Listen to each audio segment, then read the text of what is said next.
स्वागत है आपका रेहान के कॉन्सेप्ट पर। आज हम नेटफ्लिक्स की रहस्यमयी वेब सीरीज डार्क के पहले सीजन के चौथे एपिसोड का रिव्यू करेंगे।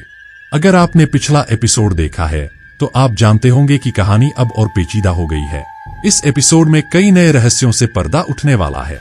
चलिए शुरू करते हैं। चौथा एपिसोड शुरू होता है जोनस के एक अजीब सपने से। वह खुद को एक रहस्यमयी गुफा में पाता है जहां उसे अपने पिता की आवाज सुनाई देती है। यह सपना सिर्फ सपना नहीं है बल्कि आने वाली घटनाओं का संकेत है। यहां से जोनस के सफर का असली आरंभ होता है जहां उसे गुफाओं और समय के रहस्यों का सामना करना पड़ेगा। इस एपिसोड में हम पहली बार ईगन टाइडमैन से 1953 के समय में मिलते हैं जो वाइंडन के पुलिस ऑफिसर हैं। ईगन इस बात की जांच कर रहा है कि क्या वाइंडन में हो रही गुमशुदगी और अजीब घटनाओं के पीछे कोई साजिश है। उसे कुछ पुराने दस्तावेज मिलते हैं जिनमें समय की उलझनों और गुफाओं का जिक्र है। उल्रीच अभी भी मिक्केल को ढूंढने की कोशिश कर रहा है। इस दौरान वह एक अजीब बूढ़े आदमी हेल्ज डॉपलर से मिलता है जो लगातार कहता है सब कुछ फिर से होगा। यह बातें उल्रीच के लिए हैरान करने वाली हैं क्योंकि हेल्ज जो कह रहा है वह समय के चक्र को दर्शाता है। हेल्ज की मानसिक स्थिति भी संदेह पैदा करती है।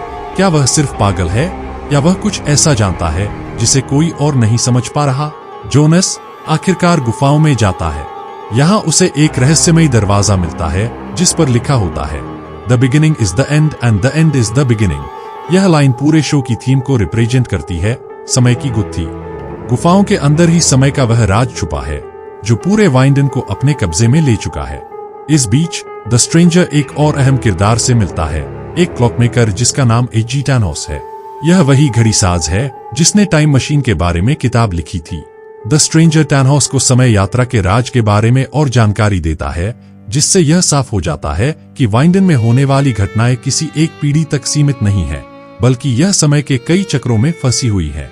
शार्लेट डॉपलर जो वाइंडन की पुलिस ऑफिसर है कुछ पुराने फोटो और दस्तावेज खोजती है। उसे एहसास होता है कि ये घटनाएं चाहे एरिक और मिक्केल की गुमशुदगी हो या 33 साल पहले की गुमशुदगियां सब एक पैटर्न में हो रही हैं।